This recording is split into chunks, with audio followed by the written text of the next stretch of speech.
Արջես գյուղում կան շատ տարբեր աղբյուրներ, հին և նոր։ Հներից են օրինակ Եղիշի, Համոյի, Ռաֆոյի աղբյուրները, իսկ նորերից են Շալիկոյի և Լաուրայի աղբյուրները։ Բայց այսօր ես մեկ այլ աղբյուրում եմ, Սառն աղբյուրում, որի մասին ուզում եմ հետաքրքիր պատմությամբ կիսվել։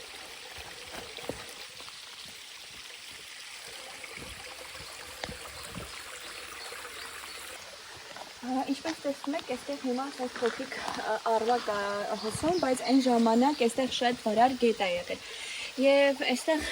մի ողբերգական դեպք է պատահել, ուրեմն մայր և դուստր Աստղիկ և Լարիսա Միսկարյանները իրենց աբանակի հետ եկել էին այստեղ, որ ջուր տանեն։ Եվ այնպես է ստացվում, որ գետը այնքան է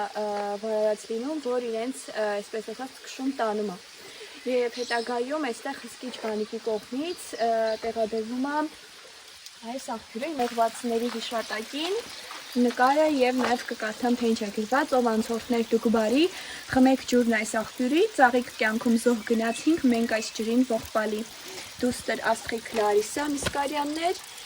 Աստղիկը ծնվել է 1932-ին,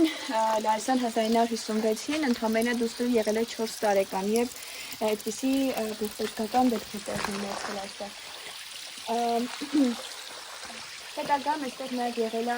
փայտեր ու աթոռներ, բայց վերջին տարիներին արդեն կիսաքանդ էին, հետո մեր գյուղի որ երիտասարդների նախաձեռնությամբ այստեղ այսպես տաղավար է կառուցվել։